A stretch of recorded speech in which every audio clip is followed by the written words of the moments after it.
اندر داخل ہوا تو دیکھا کہ ایک لڑکی ہے، لڑکی باغ میں، نو عمر لڑکی، ابھی بالغ بھی نہیں ہوئی ہے. تو اس سے کہا کہ باغ تمہارا ہے؟ کہا کہ جی ہاں ہمارا ہے. ہمارے ابا کا ہے؟ ہمارا ہے.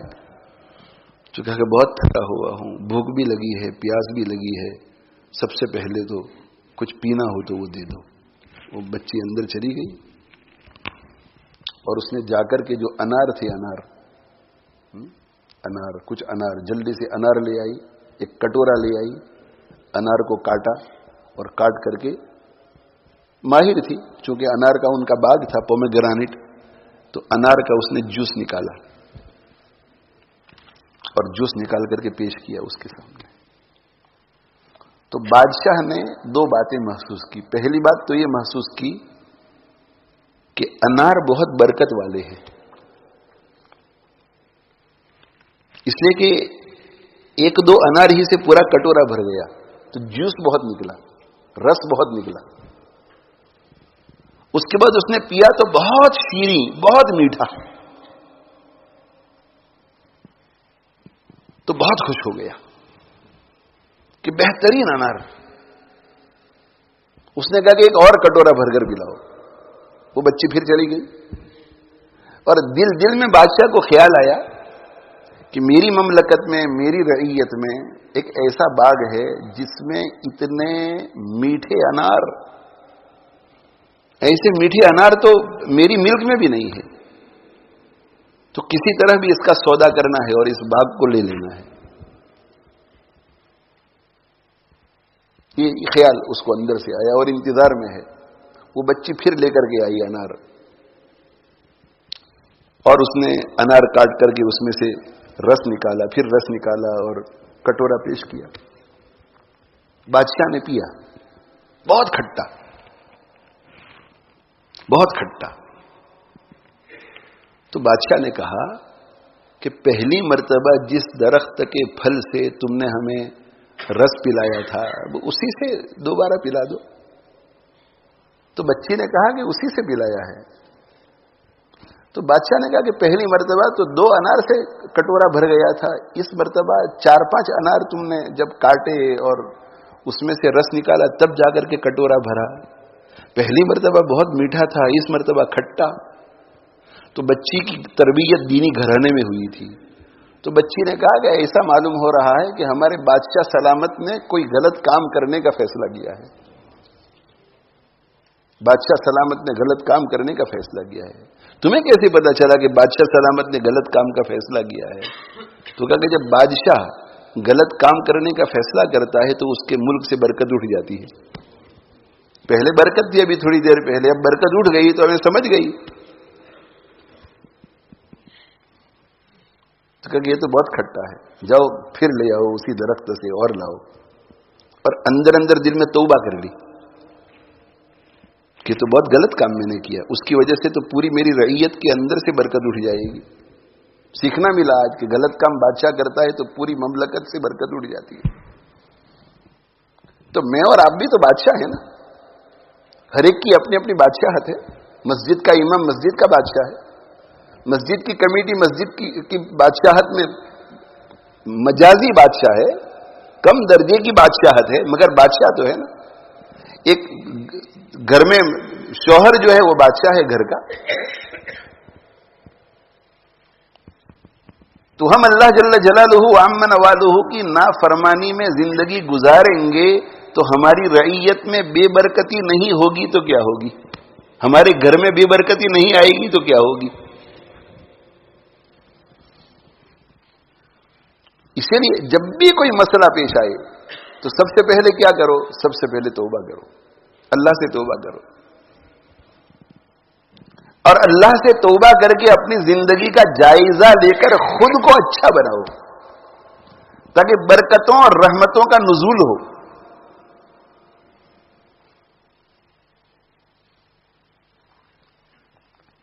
توبہ کر لی بادشاہ نے کہ نہیں بھائی یہ باغ نہیں لینا ہے، ظلم ہوگا ان پر. ان کا دل چاہے نہ چاہے کسی طرح بھی زیادہ پیسے آفر کر کے میں اپنا رعب اور دبدبا استعمال کر کے لے لوں، نہیں لوں گا، بس ان کے پاس ہی رہے. وہ بچی واپس آئی